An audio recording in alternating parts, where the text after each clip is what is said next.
नमस्कार, आप देख रहे हैं वोट पॉलिटिक्स। मैं हूं आपके साथ दिव्या। डिंपल यादव लोकसभा चुनाव 2019 में कन्नौज लोकसभा सीट से प्रत्याशी हैं।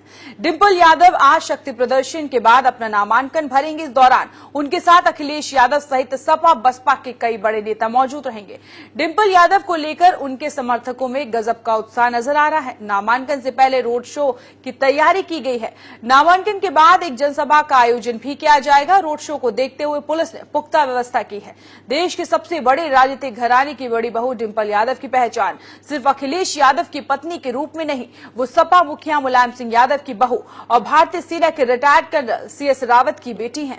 डिंपल एक बार फिर निर्विरोध और लगातार दूसरी बार कन्नौज की संसदीय सीट पर जीत हासिल करने वाली महिला है। 2009 में डिंपल को फिरोजाबाद से पहली बार चुनाव लड़ाया गया था, जो कि डिंपल यादव के राजनीतिक सफर की पहली शुरुआत थी, जिसके बाद 2012 में उनके पति अखिलेश यादव ने अपने द्वारा जीती गई कन्नौज लोकसभा सीट उनके लिए खाली कर दी थी। डिंपल ने सीट के लिए अपना नामांकन पत्र दाखिल कर दिया था और निर्विरोध चुनाव जीती। मुकाबले में कांग्रेस, भाजपा और बसपा ने उनके खिलाफ अपना प्रत्याशी ही नहीं उतारा, जबकि दो अन्य दशरथ सिंह शंकवार संयुक्त समाजवादी दल और संजू कटियार स्वतंत्र उम्मीदवार ने अपना नामांकन वापस ले लिया। राजनीति में अपने पति का हाथ बटाने के लिए वो पूर्व मुख्यमंत्री अखिलेश यादव का ट्विटर और फेसबुक अकाउंट खुद संभालती हैं।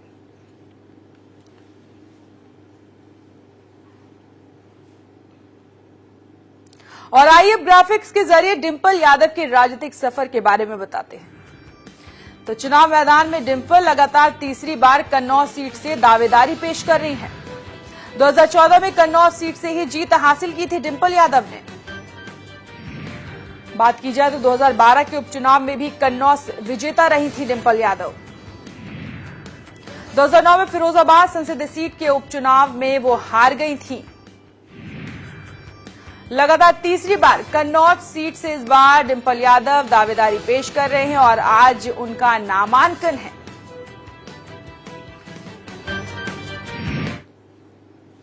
वहीं डिंपल यादव के नामांकन और रोड शो से पहले कार्यकर्ताओं में खासा उत्साह देखने को मिला, जहां प्रदेश के कोने कोने से पहुंचे कार्यकर्ता कन्नौज से प्रत्याशी डिंपल यादव के स्वागत के लिए खड़े नजर आए, जिसका जायजा लिया हमारे संवाददाता आलोक पांडे ने।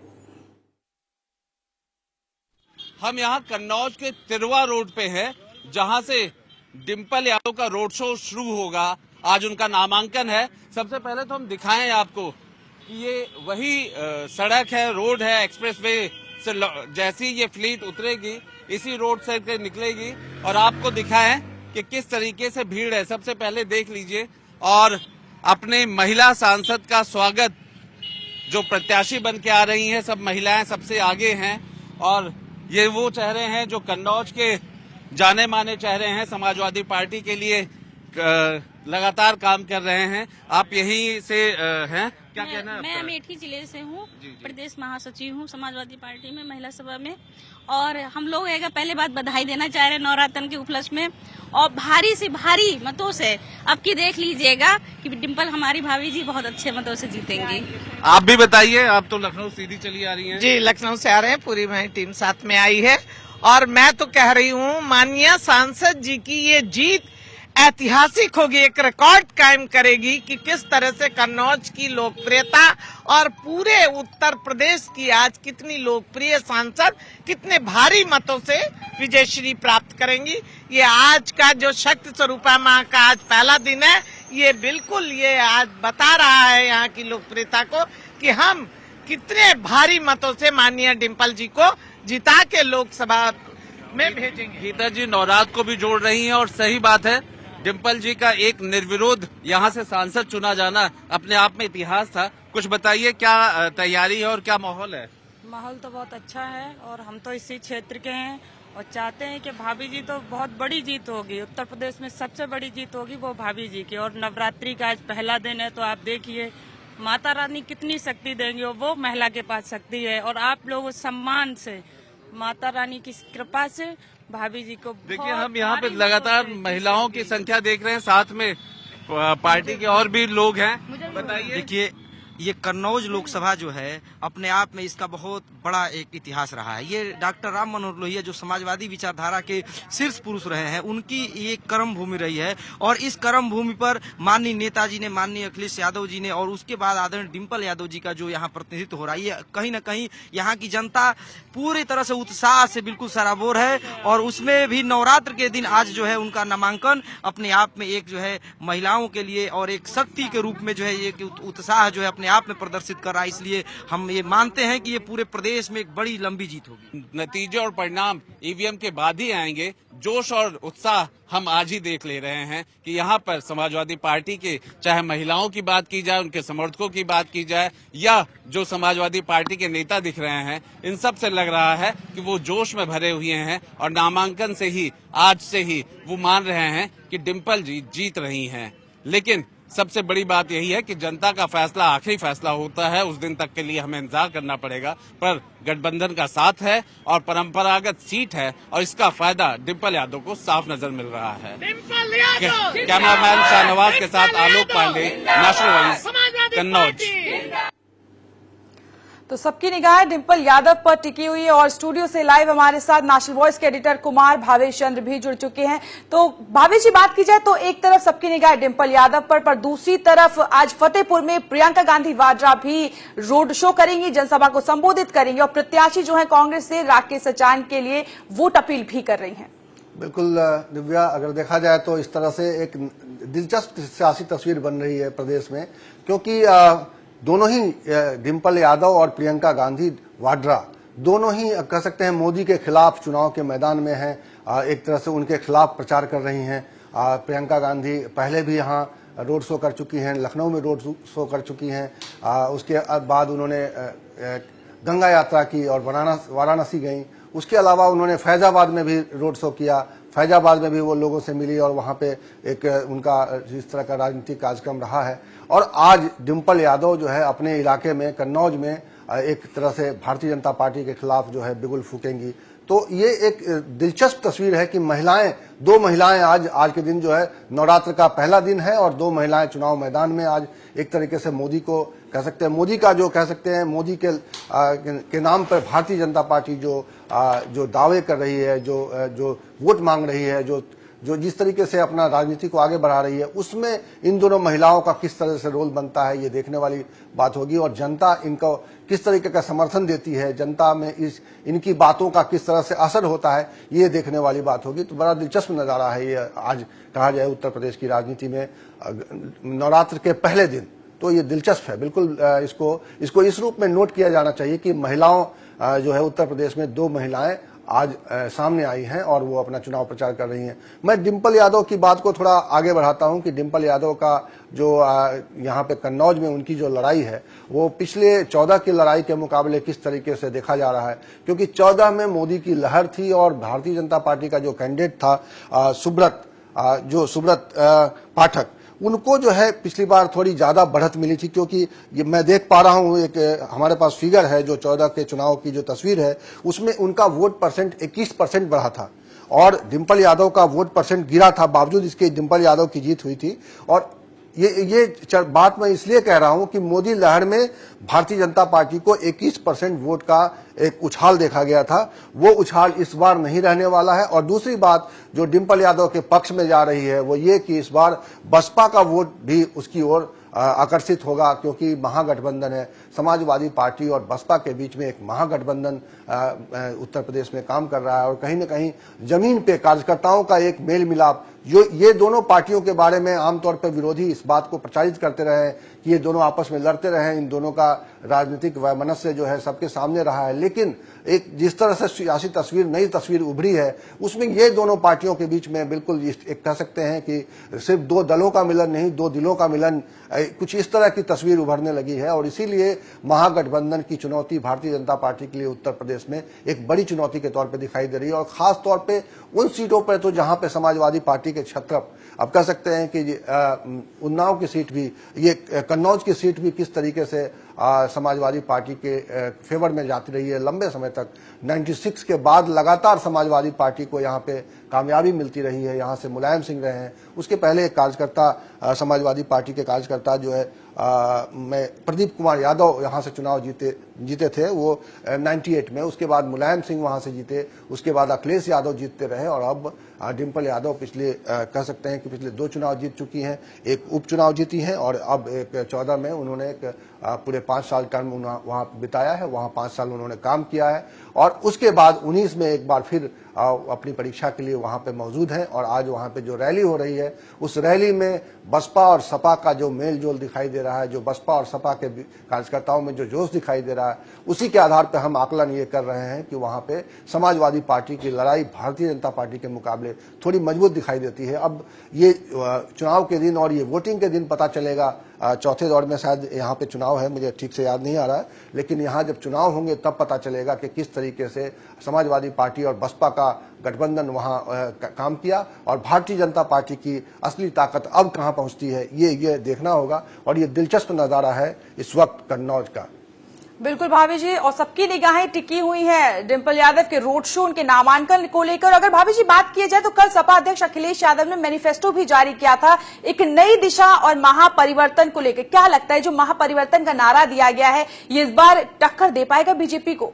बिल्कुल, ये जो नारा दिया गया है अखिलेश यादव की ओर से और समाजवादी पार्टी की ओर से, समाजवाद से महापरिवर्तन की बात की गई है। तो एक कह सकते हैं कि समाजवादी विचारधारा को ये लोग जो साथ लेके चल रहे हैं, समाजवाद में ये लोग आम लोगों की बात कर रहे हैं और नीचे तबके की बात कर रहे हैं और एक कह सकते हैं कि दलित और पिछड़ों की बात कर रहे हैं और दलित और पिछड़ों का ये कॉम्बिनेशन दिखाई दे रहा है समाजवादी पार्टी और बसपा के गठबंधन के रूप में। तो ये जो समाजवाद की बात हो रही है और बात हो रही है कि इनको सत्ता का जो है उस तरीके से कह सकते हैं कि सत्ता में उस तरह का मौके नहीं मिले और इसलिए उस आधार पर ये अपनी बात को आगे बढ़ा रहे हैं और चाह रहे हैं कि चुनाव में उनको इस वर्ग का समर्थन मिले, इस आधार पर अपनी राजनीति को आगे बढ़ाना चाह रहे हैं। उसके अलावा भी कई सारी घोषणाएं की हैं, कुछ ऐसी घोषणाएं जो दूसरे दलों की ओर से भी आ रही है। एक 3000 रुपए जो है जो जरूरतमंद परिवार की महिलाओं को देने का जो उन्होंने ऐलान किया है अपने घोषणा पत्र में, वो बड़ा इंटरेस्टिंग है। अब वो देखना है कि जमीन पर किस तरीके से काम करता है या पार्टी अपने उस घोषणा पत्र में जो किए गए वादे हैं उसको किस तरीके से लोगों के बीच में लेके जाती है और इनकी पार्टी के कार्यकर्ता और इनके समर्थक किस तरह से इस बात को जनता के बीच में पहुंचाते हैं। अगर ये जनता तक ये बात पहुंचती है तो निश्चित रूप से इसका लाभ भी इस पार्टी को मिल सकता है। और देखने वाली बात होगी कि ये महागठबंधन की जो तस्वीर उत्तर प्रदेश में बनी है और ये जो दोनों नेता अखिलेश यादव और मायावती मिलकर अपने जो है उत्तर प्रदेश के चुनाव पर जिस तरीके से फोकस कर रहे हैं उसका कितना लाभ इस गठबंधन को मिलता है, इस गठबंधन के लोगों को मिलता है। और आखिर तौर पे चूंकि कन्नौज की बात आ रही है, बार बार उन्नाव की बात कन्नौज की बात आ रही है, तो कन्नौज में भारतीय जनता पार्टी के खिलाफ में समाजवादी पार्टी और बसपा का जो कह सकते हैं कि ज्वाइंट कैंडिडेट डिम्पल यादव की तस्वीर किस तरह से उभरती है आज की रैली में और आज के रोड शो में, ये समझ में आएगा आज के रोड शो के बाद कि किस तरीके से उनका जन समर्थन 14 के मुकाबले बढ़ा है और कहां पहुंचा है और भारतीय जनता पार्टी कहां खड़ी है, क्योंकि भारतीय जनता पार्टी ने अपने पिछले कैंडिडेट को ही यहां रिपीट किया है। दिव्या, बिल्कुल रिपीटिशन हुआ है। आपको बता दें 2014 में भी डिम्पल यादव के खिलाफ सुब्रत पाठक खड़े हुए थे। हालांकि डिम्पल यादव जीत गई तो इस बार भी उन्हें चुनावी टक्कर देने के सुब्रत पाठक खड़े हुए। लेकिन यहाँ पर भाभी जी एक चीज गौर करने वाली बात है कि 6 अप्रैल का दिन इस वजह से भी महत्वपूर्ण है क्योंकि भाजपा का स्थापना दिवस है आज। हाँ बिल्कुल, भाजपा का स्थापना दिवस है और आज नवरात्र भी है और ये जो है समय निश्चित रूप से आजकल राजनीतिक दलों के बीच में जो है ऐसे अवसरों का इस्तेमाल अपने तरह से होता है। और आज मोदी जी ने भी अपने ट्वीट पर एक वीडियो जारी किया है, उस पर भी हम आगे उसको दिखाएंगे आपको इस बुलेटिन में ही। और ये दिलचस्प होता है कि अब ये ऐसे अवसरों का पार्टियां और राजनेता अपने तरीके से इस्तेमाल करते हैं। और आज जिसकी बात मैं कर रहा हूं कि कन्नौज सीट पर आज ही का दिन क्यों तय किया गया डिम्पल यादव का वहां पे नॉमिनेशन करने के लिए, निश्चित रूप से इसलिए तय किया गया होगा क्योंकि आज बहुत ही शुभ मुहूर्त है और आज पहला दिन है नवरात्र का। तो ऐसे समय में जो है आमतौर पर राजनीतिक दलों की बड़ी आस्था होती है और सभी राजनीतिक दल आजकल जो है मंदिरों और मस्जिदों के दर्शन कर रहे हैं और ये सब अपने जो है जो शुभ मुहूर्त का इंतजार करते हैं और शुभ मुहूर्त के हिसाब से अपने काम को आगे बढ़ाते हैं। राजनीतिक के जो भी बड़े कार्यक्रम होते हैं उसमें इसका बहुत ख्याल रखते हैं और निश्चित रूप से आज जो है ये शुभ मुहूर्त में जो शुरुआत हो रही है समाजवादी पार्टी को, इसको किस तरीके का जनता का आशीर्वाद मिलता है और किस तरीके का ये इनका जो अभियान है, चुनावी अभियान कैसे आगे बढ़ता है, ये देखने वाली बात होगी। और तीसरी बार वहां की जनता, कन्नौज की जनता, चूंकि समाजवादी पार्टी और बसपा के कार्यकर्ताओं में उत्साह बहुत है और देखना होगा कि ये उत्साह जो है वोटों में किस तरीके से तब्दील कर पाती हैं डिंपल यादव वहां पे, ये बड़े दिलचस्प वाली बात होगी। और हमारी दिलचस्पी इसी बात में है कि कैसे चुनावी रणनीति बनाई जाती है और कैसे जमीन पर उसका इम्प्लीमेंटेशन किया जाता है और किस तरीके से नतीजे आते हैं। तो निश्चित रूप से जब 23 मई को जब हम नतीजों की बात करेंगे तो कन्नौज की बार बार बात आएगी, इटावा की बार बार बात आएगी कि मैनपुरी में क्या हो रहा है। और अखिलेश यादव का अगर समाजवादी पार्टी कहे तो आजमगढ़, ये प्रतिष्ठा वाली जो इनकी सीट है, वहां पर किस तरीके से नतीजे समाजवादी पार्टी और बसपा का गठबंधन बदल पाया है, इसकी जरूर चर्चा होगी। और ये सीट जो है कन्नौज सीट इसलिए भी इम्पोर्टेंट है समाजवादी पार्टी के लिए क्योंकि अभी आप सुन रहे थे आलोक, एक दर्शक से, एक समाजवादी पार्टी के कार्यकर्ता से बात कर रहे थे, तो समाजवादी पार्टी के कार्यकर्ताओं के दिल में कहीं न कहीं ये बात भी गहरे पैठ कर चुकी है कि ये सीट उनकी है क्योंकि राम मनोहर लोहिया की विरासत को ये लोग लेके चल रहे हैं और राम मनोहर बिल्कुल आपको बीच में रोकना चाहेंगे भावेश जोशी। बीच बड़ी खबर आपको बता दें, जहां शत्रुघ्न सिन्हा कांग्रेस की सदस्यता ग्रहण कर रहे हैं, तो लाइव तस्वीर इस वक्त स्क्रीन पर आप देख सकते हैं। ये भी दुविधा एक इंटरेस्टिंग है कि शत्रुघ्न सिन्हा की बातचीत पहले हो गई थी और आज नवरात्र के दिन मैं भी बात ही कर रहा था कि नेता और ये राजनीतिक दल के सभी लोग शुभ मुहूर्त का बहुत ही ख्याल रखते हैं और शत्रुघ्न सिन्हा की बात पूरी हो गई थी, पक्की हो गई थी, लेकिन आज के दिन का इंतजार था और आज के दिन उन्होंने कांग्रेस पार्टी से अपनी शुरुआत कर रहे हैं, जो कि भारतीय जनता पार्टी में लंबे समय तक ये उपेक्षा झेल रहे थे और ऐसा ये नाखुश भी काफी चल रहे थे। ट्विटर पे इनका विरोध धीरे धीरे बढ़ता जा रहा था और आखिरकार पार्टी ने जो है फैसला किया कि इनकी सीट पटना साहिब से जो है इनकी सीट, जहां से वो चुनाव लड़ते रहे, लगातार जीतते रहे, उस सीट पर केंद्रीय कानून मंत्री रविशंकर को वो सीट दे दी गई और इससे जो है उनकी नाराजगी आखिरी तौर पर एक डिसिसिव रूप में सामने आ रही है और शत्रुघ्न सिन्हा जो है उन्होंने कांग्रेस ज्वाइन कर लिया है और माना यह जा रहा है कि आज अगर ये उनका ज्वाइनिंग फाइनल है तो समझ लीजिए कि पटना साहिब से एक बड़ा दिलचस्प लड़ाई कह सकते हैं कि मीडिया के तौर पे हम लोग की दिलचस्पी इस बात में ज्यादा होती है कि कहां पे कैसी फाइट है, तो निश्चित रूप से पटना साहिब भी एक इंटरेस्टिंग रणभूमि बन गया है इस चुनाव में, 2019 के चुनाव में, क्योंकि वहां पे कानून मंत्री रविशंकर और शत्रुघ्न सिन्हा की लड़ाई एक दिलचस्प लड़ाई के तौर पर देखी जा सकती है, क्योंकि ये दोनों ही, एक तो जाति की पृष्ठभूमि है और दूसरा भारतीय जनता पार्टी की वो सीट रही है, शत्रुघ्न सिन्हा उसको लगातार जीतते रहे हैं और अब देखना है कि पार्टी ने अगर कैंडिडेट बदला है तो वहां पर किस तरह का तस्वीर उभर के आती है। और ये शत्रुघ्न सिन्हा जो है आज कांग्रेसी खेमे में एकदम से यू टर्न लिया है, भारतीय जनता पार्टी से निकल के और कांग्रेस में शामिल है और कांग्रेस में शामिल हो रहे हैं। रणदीप सुरजेवाला जो है लगता है मीडिया को संबोधित कर रहे हैं, क्या बातें होती हैं शत्रुघ्न सिन्हा के बारे में, किस तरह की बातें होती हैं और शत्रुघ्न सिन्हा के क्या कैंडिडेचर को लेकर पार्टी आज ही ऐलान कर देती है, इस पर हमारी नजर बनी हुई है और इस पर मुझे लगता है कि दर्शकों को प्रतीक्षा करनी पड़ेगी कि किस तरह के रणदीप सुरजेवाला अपनी बात रखते हैं और क्या बात सामने आती है। और वो शख्सियत जिसका हम सबको, आप सबको इंतजार था, आदरणीय शत्रुघ्न सिन्हा जी, उनका अखिल भारतीय कांग्रेस कमेटी के आज इस पत्रकार वार्ता में मंच पर मैं बहुत बहुत स्वागत करता हूं। मुझसे एक साथी ने पूछा, मैंने कहा कि वैचारिक और आध्यात्मिक तौर से आपका जुड़ाव लगातार, क्योंकि कांग्रेस एक दल के साथ एक विचारधारा भी है, उस विचारधारा से, उस बेबाक विचारधारा से, उस स्वतंत्र विचारधारा से, विचारों की उस उन्मुख उमंग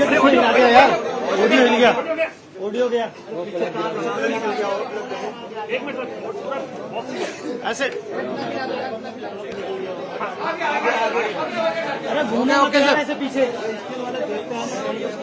वो जरूर अमित शाह जी ने कुछ कोशिश की होगी। परंतु कामयाब नहीं होंगे। मैं ये कह रहा था कि आदरणीय शत्रुघ्न सिन्हा जी का आध्यात्मिक, बौद्धिक और वैचारिक तौर से हमेशा महात्मा गांधी, पंडित जवाहरलाल नेहरू, सरदार वल्लभ भाई पटेल, जिनकी पार्टी भारतीय राष्ट्रीय कांग्रेस है, पर हम दल के साथ, जैसा हमेशा राहुल जी कहते हैं, एक विचारधारा भी है, उस विचारधारा से एक आत्मा का लगाव सदैव रहा। आदरणीय शत्रुघ्न सिन्हा जी अपनी बेबाक शैली, सत्य के प्रति उनका लगाव, मुश्किल से मुश्किल घड़ी में सच बोलने की उनकी प्रकाष्ठा, सत्ता को हमेशा सच का आईना दिखाने का उनका संकल्प, उनकी उमंग, उनका युवा जोश और अपने से छोटों को स्नेह, खुले मन से, और अपने से बड़ों को, वो चाहे किसी विचारधारा या दल से हो,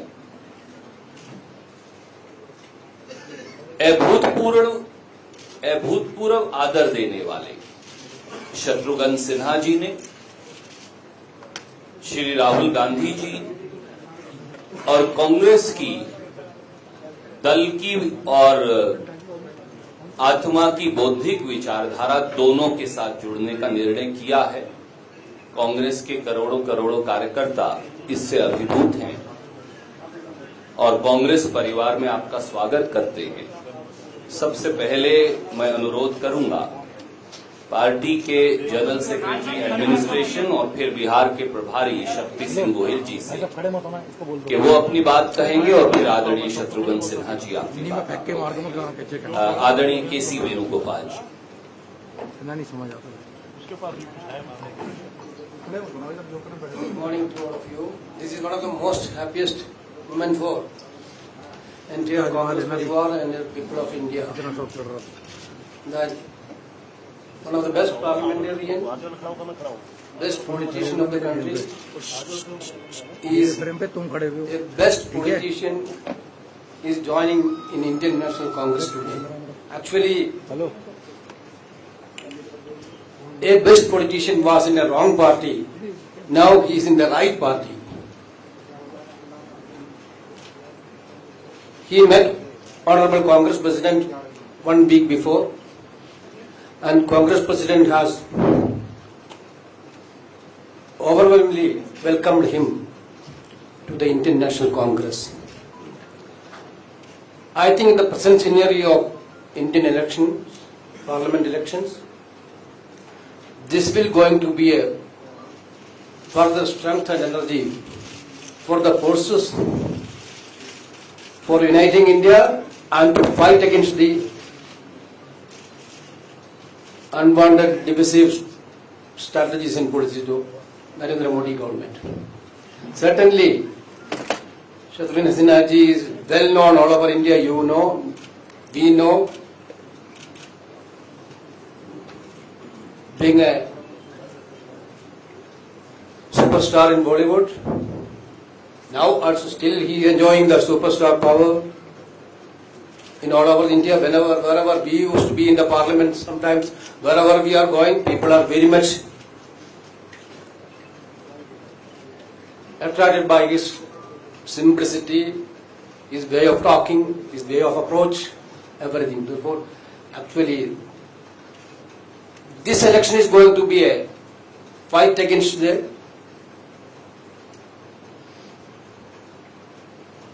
anti-democratic, anti-development Modi government.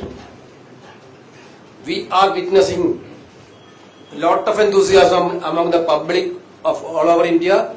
Definitely Shत्रुघ्न Sinha's entry to the Indian National Congress will give more strength to us.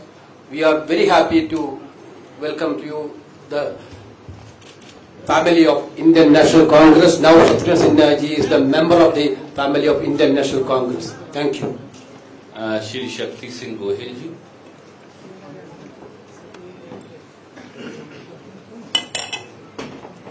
Thank you Randeep भाई।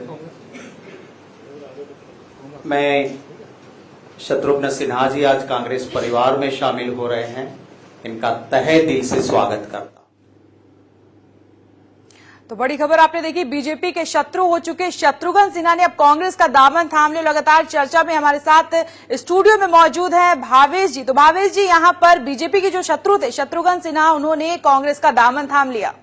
हाँ बिल्कुल, शत्रुघ्न सिन्हा का जो है कह सकते हैं राजनीतिक करियर जो है भारतीय जनता पार्टी के साथ ही शुरू हुआ। वो शीर्ष पर गया, वो केंद्र में मंत्री बने, वाजपेयी सरकार में मंत्री थे वो, लेकिन आखिरकार जब 14 में मोदी आए तो उनको कह सकते हैं कि उनकी उम्मीदें पूरी नहीं हुई, उनको कोई तवज्जो नहीं मिली, न पार्टी में, न संगठन में, न सरकार में।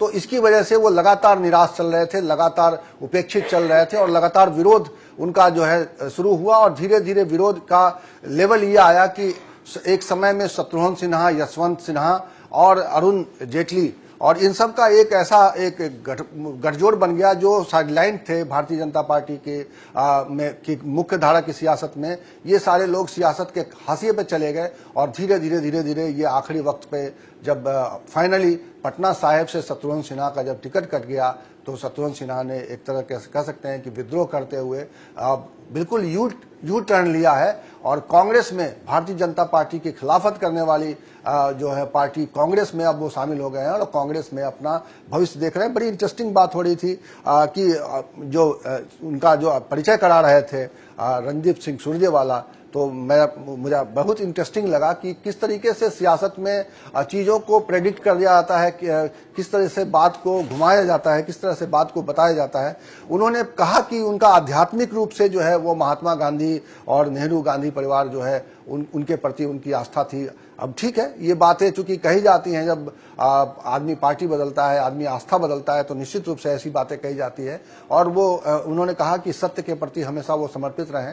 शत्रुघ्न सिन्हा एक फिल्मी आर्टिस्ट रहे हैं और बड़ा कद है उनका फिल्म बॉलीवुड में भी और सियासत में भी।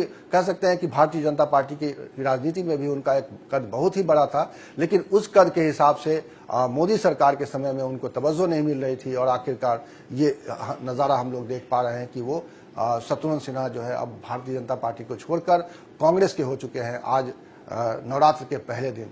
और देखना होगा कि अब पार्टी उनका जो कैंडिडेचर अनाउंस करती है आज ही या ये कब मौका आता है, क्योंकि पटना साहिब से लड़ने को लेकर शत्रुघ्न सिन्हा एडमेंट थे। वो कहते रहे हैं कि हम सीट नहीं बदलेंगे, किसी भी हालत में हमारा सीट वही रहेगा। तो उस सीट के लेकर जिद है उनकी और वो सीट को लड़ने के लिए उन्होंने किसी भी पार्टी के कह सकते हैं कि वो हर दरवाजे से उनको एक तरह से उनको आमंत्रण था। वो कहते रहे हैं कि उनको जो है लालू यादव की पार्टी से भी उनका आमंत्रण था, लेकिन उन्होंने कांग्रेस का आमंत्रण स्वीकार किया है और कांग्रेस ने उनके लिए वहां पे गठबंधन से जो कह सकते हैं कि पटना साहिब की सीट अपने पक्ष में करा ली है। वहां सीट का अनाउंसमेंट अभी नहीं हुआ है कि पटना साहिब से गठबंधन जो तेजस्वी यादव की पार्टी और कांग्रेस और दूसरे दलों के साथ जो महागठबंधन बिहार में काम कर रहा है और उसके वो उम्मीदवार निश्चित रूप से वहां पे रहेंगे और उनका मुकाबला भारतीय जनता पार्टी के जो बड़े नेता हैं और केंद्रीय मंत्री रहे हैं, कानून मंत्री हैं रविशंकर प्रसाद से उनका मुकाबला होना है। दोनों ही कास्ट जाति से हैं और कास्ट जाति का प्रभाव माना जाता है उस क्षेत्र में। हालांकि दूसरे वोट बैंक कह सकते हैं कि पटना साहिब का जो सीट कम्बिनेशन है, जो वहां पर कास्ट कम्बिनेशन है, उसमें कहीं न कहीं कास्ट ठीक है, वो उसका प्रभावी माना जाता है, लेकिन दूसरी जाति के लोग खासतौर पर वैश्य वहां पे बड़ी आबादी में है और उनका भी समर्थन भारतीय जनता पार्टी के नेता के तौर पर शत्रुघ्न सिन्हा को मिलता रहा है। अब देखना ये होगा कि पटना में जब शत्रुघ्न सिन्हा कांग्रेस के उम्मीदवार के तौर पे जाते हैं तो क्या करिश्मा कर पाते हैं, कितना उसका पार्टी के पक्ष में माहौल बना पाते हैं, माहौल खड़ा कर पाते हैं।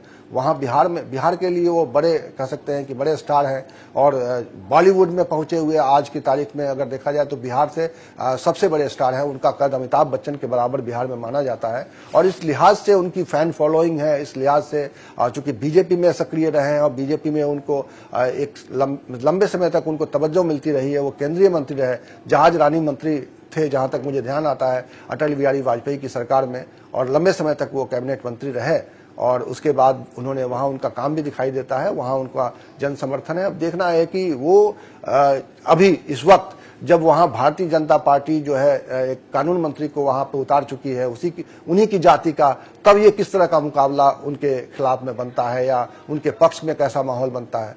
और मुझे लगता है कि शत्रुघ्न सिन्हा जो है पार्टी ज्वाइन कर चुके हैं और अब जो बात वो रखेंगे वहां पे बिल्कुल बीच में आपको रोकना चाहेंगे भावेश जी, क्योंकि प्रियंका गांधी का रोड शो शुरू हो चुका है फतेहपुर में और लाइव तस्वीरें इस वक्त स्क्रीन पर आप देख सकते हैं। तो फतेहपुर दौरे पर आज प्रियंका गांधी वाड्रा हैं, तो लाइव रोड शो फतेहपुर से सीधे।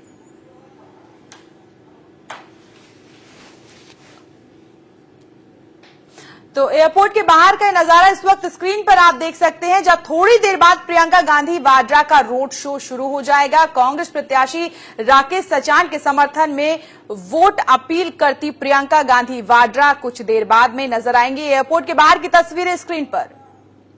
तो बड़ी संख्या में भीड़ भी इकट्ठा हो गई है प्रियंका गांधी को देखने के लिए। सुरक्षा के लिहाज से भी कड़े इंतजाम किए गए हैं पुलिस प्रशासन की तरफ से और नुक्कड़ सभा को भी प्रियंका गांधी संबोधित करेंगी। रोड शो है प्रियंका गांधी का आज फतेहपुर में। तो फतेहपुर दौरे पर प्रियंका गांधी वाड्रा और इसी बीच तस्वीर में आप देख सकते हैं जहां एक कांग्रेस कार्यकर्ता बेहोश हो गए हैं और बेहोश होकर वो जमीन पर पड़े हुए हैं। तो प्रियंका गांधी वाड्रा का फतेहपुर में आज रोड शो है। कल प्रियंका गांधी गाजियाबाद में डॉली शर्मा के समर्थन में वोट अपील करती नजर आई थी और आज की बात की जाए तो कांग्रेस प्रत्याशी जो कि फतेहपुर से है राकेश सचान, उनके समर्थन में वोट अपील करेंगी। तो लाइव तस्वीरें लगातार स्क्रीन पर हम आपको दिखा रहे हैं एयरपोर्ट के बाहर की, फतेहपुर के एयरपोर्ट के बाहर की, जहां प्रियंका गांधी खुद पहुंच गई हैं।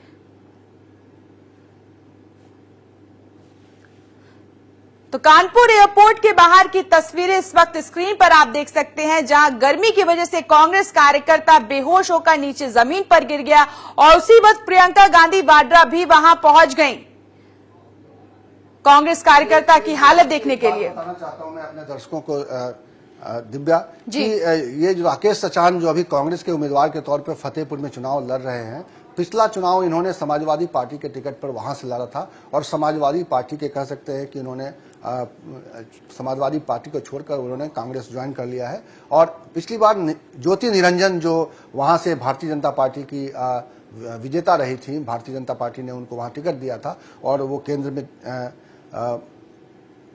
एक कह सकते हैं कि उनको काफी तवज्जो मिली। और इस बार भारतीय जनता पार्टी जो है वहां पे अभी मुझे ध्यान नहीं आ रहा है कि वहां निरंजन ज्योति दूसरी बार चुनाव मैदान में है कि नहीं है, लेकिन राकेश सचान वहां पे कह सकते हैं कि जमीन पर उनकी एक ताकत रही है। अब देखना है कि वो बिल्कुल बीच में आपको रोकना चाहेंगे भावेश जी, क्योंकि शत्रुघ्न सिन्हा वहां पर मौजूद है, उन्होंने सदस्यता ग्रहण करी। सीधे हम आपको लेकर चलते हैं। Party and party ideology Congress की बात कर रहा हूं। ऐसे मेरे भाई, my friend and of course very dear friend Venugopal ji are very good, the person with the backbone of Bharatiya Janata Party, especially in Bihar and in Gujarat also, Shakti Singh ji, very Congress वो तो थोड़ा आएगा ना। आज Bharatiya Janata party का स्थापना दिवस है, तो स्थापना दिवस है तो कभी कभी तो नया खिलाड़ी हूँ उसमें, तो थोड़ा कभी तो वो हो जाएगी। इसलिए मैं समझता हूँ you all are matured enough to understand कि वो इंटेंशनल डेलिब्रेशन के साथ नहीं, इंटेंशनल नहीं है। तो ऐसे हमारे भाई शक्ति सिंह जी, हमारे कांग्रेस पार्टी के बिहार के अध्यक्ष झा जी और हमारा छोटा भाई और बहुत ही दबंग, बहुत जबरदस्त, बहुत शानदार कैंपेन कमेटी का चेयरमैन अखिलेश जी और तमाम विशिष्ट अतिथिगण यहाँ बैठे हैं और हमारे अपने मीडिया के अपने भाइयों बहनों दोस्तों, सबसे पहले आज मैं नवरात्रि की बधाई देता हुआ, नवरात्रि की शुभ घड़ी में कांग्रेस परिवार का सदस्य बनता हुआ मैं साथ ही साथ बधाई भी देना चाहूंगा कि आज भारतीय जनता पार्टी का 39वां स्थापना दिवस है। बधाई देने के साथ साथ मैं ये भी कहना चाहूंगा कि वहां से भारतीय जनता पार्टी में जहां मेरी परवरिश हुई,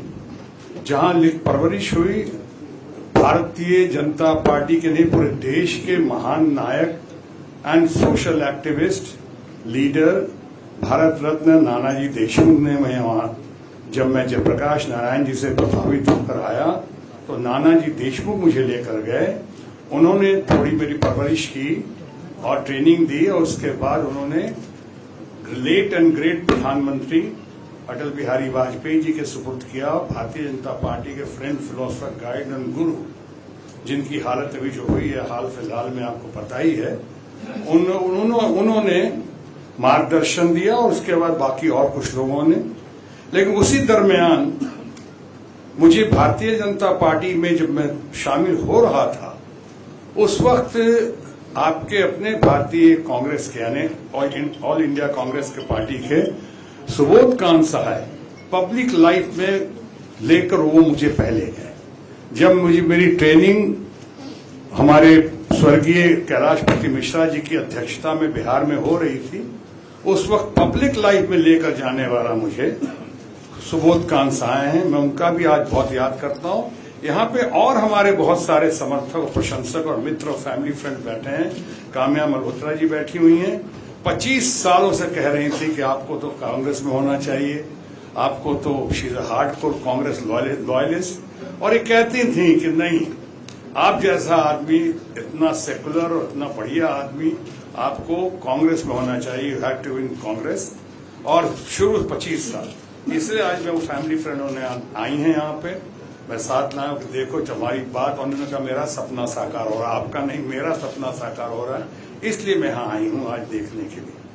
बहरहाल इन लोगों के ट्रेनिंग के बाद से भारतीय जनता पार्टी से ट्रेनिंग लेता हुआ, आगे बढ़ता हुआ, संघर्ष करता हुआ और सही मायनों में लोकतंत्र या लोकशाही का पालन करता हुआ आगे बढ़ता गया कि अचानक फिर धीरे धीरे परिवर्तन शुरू हुआ और परिवर्तन के शुभारंभ में जो बातें देखने को मिली उससे बहुत उम्मीदें जगी, लेकिन हुआ ऐसा नहीं। और अंतोगत्वा अगर मैं संक्षेप में कहूं आज की इस घड़ी में, तो मैं ये कह सकता हूं कि लोकशाही को शनह शनह, धीरे धीरे, स्लोली बट श्योरली हमने परिवर्तन होते हुए देखा, परिवर्तित होते हुए देखा तानाशाही में। यानी जब मैंने बार बार जिक्र किया 1 man show and 2 man army, वो इसलिए किया कि कलेक्टिव डिसीजन का जमाना खत्म हो गया। भारतीय जनता पार्टी में भारत के महान महारथियों का, इतने बड़े बड़े दिग्गजों का, मार्गदर्शकों को सही मायने में दरकिनार करते हुए मार्गदर्शक मंडल में डाल दिया गया, जिसके लिए आज तक एक भी मीटिंग नहीं हुई मार्गदर्शक मंडल। बाद में जो जो उनके साथ हुआ, अगर मेरे साथ देखने की बात करेंगे, मेरा अगर कसूर यही रहा कि मैं सच्चाई सिद्धांतों पर टिका रहा और मैं अडवाणी जी का और अडवाणी जैसे लोगों का, जिनका मैं बहुत आदर और कदर करता हूं, उनके साथ जुड़ा रहा।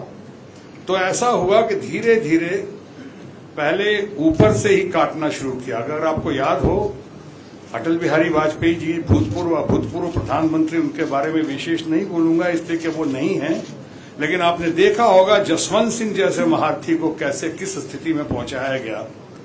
आपने देखा उसके बाद कि मुरली मनोहर जोशी जी, इतने विद्वान पंडित जी कहाँ हैं, दिखाई नहीं पड़ रहा है। देश के चंद इंटेलेक्चुअल्स में से बेस्ट यानी कि मोस्ट लर्नेड अरुण शौरी, उनके साथ क्या हुआ और क्या नहीं हुआ। भारत के स्टेट्समैन और मेरे बड़े भाई यशवंत सिन्हा जी को इतना मजबूर किया गया कि अंतोगत्वा उन्होंने पार्टी ही छोड़ दी। ये होता रहा मेरे साथ जो हुआ, और उसमें वो बात नहीं। और इसके बाद ऐसे लोगों को जब होता गया और दुनिया में आप लोग से सिंपैथी मिलती गई और सवाल उठते गए, तो एक मोटिव डाल दिया गया कि इसलिए ऐसा कर रहे हैं कि इनको मंत्री नहीं बनाया गया। ये मंत्री नहीं बनाया गया, मंत्री पहली बात तो क्यों नहीं बनाया गया? क्या इसमें से कोई कम था? किसी का व्यक्तित्व कम था? किसी पे किसी किस्म का आरोप था? क्या हमारी छवि खराब थी? क्या हमारी इमेज में कहीं दाग? हमसे कई मामलों में आप सहमत होंगे या सहमत नहीं होंगे, लेकिन इतना तो जरूर मानेंगे आप लोग कि आज तक कभी भी किसी किस्म का आरोप, और खासकर भ्रष्टाचार का आरोप तो हम पे नहीं लगा है। तो ये हमारी जो खूबी, एसेट होनी चाहिए थी, उसको नेगेटिव एटीट्यूड के साथ उसके लिए सजाएं मिलनी शुरू हुई, पनिशमेंट शुरू हुआ। और इसलिए एक घड़ी आई कि आप एक तो मंत्री नहीं बनाया, चलो उसका कोई अफसोस नहीं, मंत्री जो बने भी हैं, मैं तो कई बार कह चुका हूं, आप जरा पूछ तो लें किसी बच्चे से भी, किसी से, कि 5 मंत्री का नाम बताओ तो बता दे, तीसरे चौथे के बाद अटकना शुरू हो जाएगा। क्योंकि 1 man show and 2 man army में सारा काम तो पीएमओ से होता है। यहाँ तो ऐसे ऐसे मंत्री बनाए गए बड़े बड़े जो अपना प्राइवेट सेक्रेटरी नहीं रख सकते थे, ऐसे ऐसे मंत्री बनाए गए जिनके पास उनका सेक्रेटरी भेजा गया और यहाँ से खबर सीधे पीएमओ। ऐसे ऐसे मंत्री मिले जिन्होंने कहा कि हम क्या करें, पीएमओ से पहले पूछ लेते हैं, पीएमओ से आदेश आएगा तो करेंगे। तो मंत्री किस बात की? सारे डरे हुए, भयभीत वातावरण में सहमे हुए लोग, इतने सहमे हुए, और ऊपर से जब दूसरी पार्टी यानी भारतीय जनता पार्टी कहती रही कि हम ये करेंगे, वायदे करेंगे, ऐसे ऐसे वायदे कर दिए, लुभावने वायदे, 15 लाख की बात नहीं, रोजगार की बात नहीं, मैं तो कहता हूं स्मार्ट सिटी, 100 स्मार्ट सिटी की बातें की, एक तो दिखा दें, एक स्मार्ट मैन के अलावा दूसरा स्मार्ट मैन भी दिखा रहे हैं पार्टी में, स्मार्ट सिटी तो दूर की बात है। अब ये सब कहते रहे, लेकिन जब दूसरे पार्टी का, हमने ये भी सीखा है जीवन में, और आप सब इस बात से सहमत होंगे कि व्यक्ति से बड़ा पार्टी होता है और पार्टी से बड़ा देश होता है। मैंने आज तक जो बातें की हैं वो देश हित में की हैं, जग हित में की हैं। मैंने अपने लिए तो कभी कोई लाइसेंस नहीं मांगा, अपने लिए तो कोई डील नहीं किया हमने, अपने लिए कोई फैक्ट्री तो नहीं मांगी, अपने लिए कोई कट कमीशन या रफेल में इधर उधर तो नहीं मांगा हमने। तो हमने जो किया लोगों के लिए किया, किसानों की बातें की, हमने युवाओं की बातें की, हमने रोजगार की बातें की, हमने ये जो अपने वायदे किए, वायदे नहीं पूरे किए, और उसको जो आप कहते गए, जवाब देते गए, जिसको बिहार की भाषा में कहते हैं थेथराई, एक तो करना नहीं, ऊपर से दलीलें देना, थेथराई करते रहना। और जब हम इनसे बात करते थे, जितने लोग पहुंचते कोई सुनने को तैयार नहीं। हमारी पार्टी में कहा जाता था शुरू से कि संवाद होना चाहिए, संवाद जरूर चलना चाहिए, तो संवाद तो कभी हुआ ही नहीं। संवाद की कोशिश की यशवंत सिन्हा जी ने, तो टाइम नहीं दिया गया। हमने कोशिश की तो कहा गया कि आप वो कौन है वो अध्यक्ष, आप कहा कि आप उनसे बात कर लीजिए। हमने कहा मुझे कोई उनसे फोटोग्राफ तो खिंचवानी नहीं है, कोई ऑटोग्राफ तो लेना नहीं है, तो मैं उनसे बात करके क्या करूंगा। 1 man show and 2 man army. मैं आपको फीडबैक देना चाहता हूं, सच्ची बातें आपको बताना चाहता हूं। मैं ये सब बातें करता रहा, धरकर पूरी कोशिश करता रहा, और वो पूरी कोशिश करते रहे कि जो उनके पैमाने पे खरा नहीं उतरे उसे आप काटते जाओ। आप खुद ही देख लें अभी कि भारत के इन भारतीय राजनीति के घने काले बादलों के बीच चमकती हुई सुनहरी किरण लाल कृष्ण आडवाणी, उनको अभी अभी अपने ब्लॉग में क्या लिखना पड़ा, क्या दर्द होगा उनके अंदर, क्या देखा उन लोगों ने।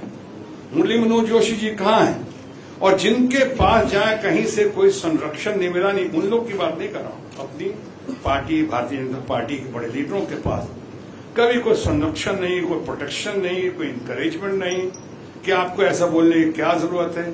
अगर हमने नोटबंदी के खिलाफ बोला, या हमने कहा कि राहुल गांधी जी जो कह रहे हैं या कांग्रेस पार्टी कह रही है, तो इस पे आप गौर करें। वहां एक से एक बड़े अर्थशास्त्री बैठे हुए हैं, डॉक्टर मनमोहन सिंह जी ने क्या नहीं कहा है। आप बगैर राय मशवरा किए हुए अचानक रातों रात नोटबंदी की घोषणा कर देते हैं। जरा महसूस करेंगे आप, या करते हैं कि जवानों पे रोजगार, जिनके पास रोजगार नहीं है, जो डेली बेजेस पे काम कर रहे थे, रेहड़ी वाले, पटरी वाले, छोटे छोटे दुकानदार, छोटे छोटे व्यवसायी, इन पे क्या गुजरी होगी। हमारे घर की महिलाएं जो अपने पति की इच्छा के बगैर या अपने पिता की इच्छा के बगैर भी, लेकिन अच्छी नीयत से उन्हीं के भलाई के लिए दवा दारू के लिए पैसे दबा के रखे थे, किसी मुसीबत की घड़ी में बाहर लाने के लिए सालों साल सब हवा ही हो गए, कोई सुनने वाला नहीं। लोग लाइन में लग गए, हम देख रहे हैं और रोज कह रहे हैं कि बहुत गलत हो रहा है। इनके स्वाभिमान के साथ साथ इनकी जिंदगी बर्बाद हो रही है, कई लोग मर गए। और विद ड्यू रिस्पेक्ट कहना चाहूंगा कि उस समय भी जिस प्रचार पे आज हजारों करोड़ रुपए खर्च कर रहे हैं हमारी पार्टी, काश उतना ही विकास का नारा देने वाले पार्टी अगर वही विकास देश या देशवासियों के लिए किया होता तो क्या हो जाता। हजारों करोड़ जहां प्रचार प्रसार पे खर्चा किया, उस पार्टी ने अपनी, उस पार्टी के मुखिया ने, सुप्रीमो ने, हमारे भाई नरेंद्र मोदी जी ने, उन्होंने खुद उनकी माता जी को भी देखा हमने लाइन में लगी हुई। ये कैसा ढकोसला है, ये कैसा है, कौन मानेगा, कौन विश्वास करेगा? आप अपनी माता जी को भी लाइन में लगा देते, क्या बताना चाह रहे दुनिया में कि देखो ये सबके साथ गुजर रही है ऐसा? इस तरह की जब बातें हुई और हमने जैसा कहा कि सो व्यक्ति से बड़ा पार्टी और पार्टी से बड़ा देश होता है, जब समझाने की कोशिश की तो उन्हें लगा गद्दारी कर रहा हूं मैं, बगावत कर रहा हूं मैं। तो फिर मुझे कहना पड़ा कि अगर सच कहना बगावत है तो समझो हम भी बागी हैं। और ये बात है, आपने भी नोटबंदी से उभर ही नहीं पाए थे कि तब तक आपने जीएसटी की घोषणा कर दी, कॉम्प्लिकेटेड जीएसटी की। लोग तबाह हो गए, त्राहिमाम स्थिति में आ गए, बर्बाद हो गए। आपके हमारे अपने गुजरात में ही शक्ति सिंह जी ने खुद देखा है, सूरत से लेकर कहां पे तमाम व्यवसायी कपड़ों के चाहे जो भी हो, लोग सब बाहर आ गए। ऐसा दुनिया में अगर जीएसटी का लोग कहते हैं अगर सबसे ज्यादा फायदा हुआ तो फायदा हुआ चार्टर्ड अकाउंटेंट्स का या इनके अपने। हम राहुल जी से बिल्कुल सहमत हैं कांग्रेस पार्टी के बयान से कि ये जो नोटबंदी है शायद विश्व का सबसे बड़ा घोटाला है। जैसे भारतीय जनता पार्टी ने, मुझे दुख हो रहा है कि आज उनके स्थापना दिवस में मुझे कहना पड़ रहा है, जहां का मैं परिवार का एक हिस्सा रहा हूं, कि इस पार्टी ने सही कदर नहीं की लोगों की, और ना अपनों की ना तथाकथित परायों की। इन्होंने विरोधियों को दुश्मन की नजर से देखा। जब हम एक दुश्मन की, हालांकि मेरा ये मानना है कि आपका विरोधी जो है, जैसा आडवाणी जी ने कहा, आपका एडवर्सरी हो सकता है, आपका दुश्मन नहीं हो सकता है। वो भी इसी परिवार का, इसी समाज का है, किसी का बेटा है, किसी का मामा है, किसी का भाई है, और वो जो कह रहा है वो भी नेशनल इंटरेस्ट में कह रहा है। जब हम राहुल जी की बात करते थे कि देखिए एक तरीका होता है, आप उनको कदर कीजिए, मनमोहन जी से कुछ सीखिए। उन्होंने ऑर्गेनाइज लूट और जो बात की थी, पूरे देश को चुप गई थी बात की, इतनी बड़ा आदमी कोई ऐसा बोलना पड़ा, और सही बोला उन्होंने। ऐसे अर्थशास्त्री से, ऐसे जबरदस्त विद्वान आदमी से आप नहीं पूछ के। और जब मैं कहता था कई बार बातचीत में, अपने मीटिंग्स में कही कि देखिए एक तरीका होता है, स्पोर्ट्समैन स्पिरिट होता है कि अगर आपका ओपोनेंट भी या ऑपोजिशन भी अगर अच्छी बात करे तो उसको दाद देनी चाहिए, उसकी तारीफ होनी चाहिए। और अगर नहीं अच्छा लगता है तो भूल जाइए, लेकिन अच्छा लगता है तो सलाम कीजिए। हमारे खुद प्रधानमंत्री, जिनको मैं कहता हूं भूतपूर्व और अभूतपूर्व प्रधानमंत्री अटल बिहारी वाजपेयी जी ने इसी पार्लियामेंट में भारत की नहीं बल्कि अंतर्राष्ट्रीय स्तर की सबसे बड़ी स्टार प्राइम मिनिस्टर भूतो न भविष्यत जो हुई श्रीमती इंदिरा गांधी, उनको उन्होंने कहा पार्लियामेंट में और दुर्गा से तुलना की। आज नवरात्रे है और इसलिए मुझे याद आ रहा है, उनको नमन करता हूं, प्रणाम करता हूं, वंदन करता हूं, और उनकी उन्होंने दुर्गा से तुलना की। इससे मैडम गांधी की जो शान बढ़ी तो अलग बात है, लेकिन सही मायने में अगर शान बढ़ी तो इतने बड़े महान नेता की, अटल बिहारी वाजपेयी जी, जिन्होंने सब चीज अलग रखते हुए इस बात को स्वीकार किया, माना और पूरी पूरी प्रशंसा की। ऐसा नहीं होता रहा। आज विशेष ज्यादा कुछ कहने की जरूरत नहीं कि मुझे एक तरफ जहां खुशी है कि आज कांग्रेस परिवार ने मुझे इस तरह से इनकरेज करके, प्रोत्साहित करके गले लगाया है, अपने परिवार का अहम हिस्सा बनाया है ये। और इसमें बनने में आपको ये भी कह दूं कि हमारे पारिवारिक मित्र लालू प्रसाद यादव जी का भी बहुत बड़ा हाथ है। उन्होंने खुद कहा, उनकी सहमति भी रही, उनकी अनुमति भी रही कि आप जाएं, कांग्रेस को मजबूत करें, कांग्रेस के जरिए पूरे देश को मजबूत करें, और साथ ही साथ विकास के काम में या जो भी आपका है, प्रगति है, ग्लोरी है, उसको आप लेकर आएंगे, उसमें आप भागीदार बने तो बड़ा अच्छा रहेगा। मैं आज के दिन उनका ही बहुत आभार प्रकट करता हूं, लालू जी को, उनके परिवार को, और उनको बहुत बहुत धन्यवाद देता हूं कि इतने नेक कदम और इतना बढ़िया कदम, शुभ दिन, नवरात्रि के दिन आपने हमें यहाँ भेजा है। और इन लोगों ने नवरात्रि की इस घड़ी में, शुभ घड़ी में इतने बढ़िया से गले लगाया है। तो एक तरफ जहां मैं इनका बहुत आभारी हूं, वहीं तरह उसी तरह से मुझे थोड़ा दुख तो जरूर हो रहा है, लेकिन कि आज स्थापना दिवस पे और मुझे वो परिवार से छोड़ना, आज छोड़ ही दिया हमने परिवार। बहुत हो गया।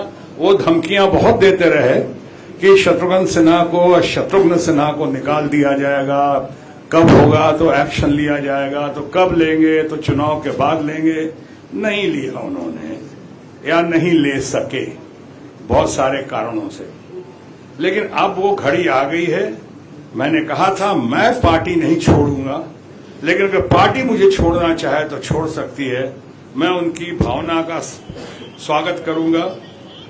कह के तो नहीं उन्होंने छोड़ा, लेकिन हाँ जो उन्होंने हरकतें की बहुत सारी पहले, जिसकी वजह से आज पूरी पार्टी बिखरी हुई दिखती है।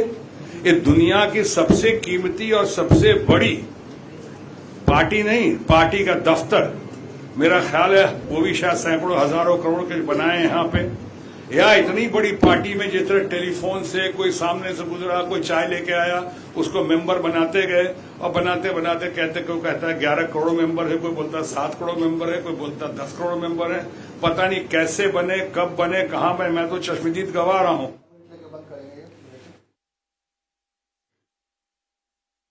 तस्वीरें इस वक्त आप देख सकते हैं चुनावी समर में 6 अप्रैल को ये 3 तस्वीरें बहुत महत्वपूर्ण है। पहले तो यहां पर सच कहना बगावत है तो हम बाकी, ये नारा देखकर शत्रुघ्न सिन्हा भाजपा कांग्रेस में शामिल हो गए हैं। दूसरी तस्वीर की बात की जाए तो सीएम योगी आदित्यनाथ का प्रचार प्रसार जारी है, जनता को संबोधित कर रहे हैं हजोई से। और तीसरी तस्वीर की बात की जाए तो डिंपल यादव का आज नामांकन है। आपको बता दें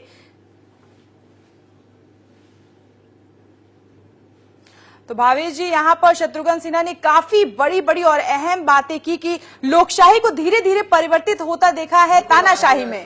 जो है उन्होंने बहुत गंभीर चोट की है भारतीय जनता पार्टी के ऊपर, जिस पार्टी में वो लंबे समय तक रहे। और उन्होंने अपना एसोसिएशन जो है जिस तरीके से जाहिर किया कि उनका एसोसिएशन अटल बिहारी वाजपेयी के साथ रहा, लाल कृष्ण आडवाणी के साथ रहा, उनका आशीर्वाद लालू यादव के साथ है।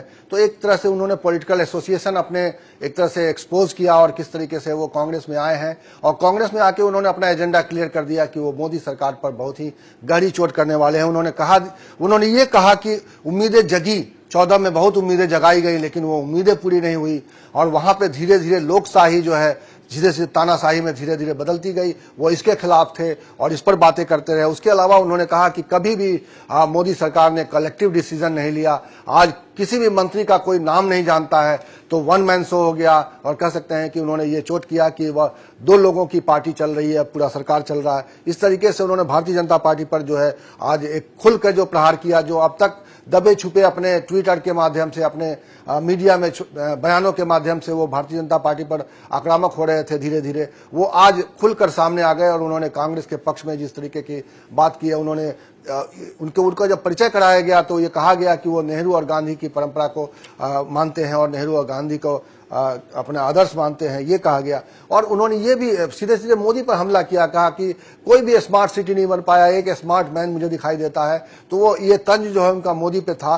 तो उन्होंने अपनी एक लाइन क्लियर कर दी है, अपना एक लाइन ड्रॉ कर लिया है कि आने वाले चुनाव में वो किस तरीके से भारतीय जनता पार्टी को छोड़कर भारतीय जनता पार्टी के खिलाफ कांग्रेस के पक्ष में अपना प्रचार करेंगे। और निश्चित रूप से कांग्रेस उनका प्रचार में झोंकेगी, क्योंकि बिहार में मैं बता रहा था आपको कि बिहार में किस तरीके से शत्रुघ्न सिन्हा की एक तरह से सियासत के अलावा उनका एक अपना व्यक्तित्व है, कद है, उसका इस्तेमाल जरूर कांग्रेस अपने हिसाब से उनको बिहार में करेगी। क्योंकि शत्रुघ्न सिन्हा न सिर्फ कांग्रेस के मेंबर हैं, बल्कि वो कह सकते हैं कि उनका जुड़ाव जो है वहां की जो सबसे बड़ी पार्टी है आज की तारीख में लालू यादव की पार्टी आरएलडी, उसके साथ उनका एसोसिएशन है, एक तरीके से समर्थन है। और उन्होंने प्रेस कॉन्फ्रेंस में इस बात को कहने में कोई गुरेज नहीं किया कि लालू यादव ने उनको यहाँ भेजा है, उनको सजेस्ट किया है कि कांग्रेस में जाइए और कांग्रेस के जरिए जो है देश को मजबूत करिए। तो ये एक तरह से उन्होंने क्लियर कट जो है अपनी सारी बातें खोल के, एक पॉलिटिशियन की तरह नहीं कह सकते, दिल से उन्होंने बात की। और शुरुआत में वो गड़बड़ा गए, वो भारतीय जनता पार्टी का नाम ले गए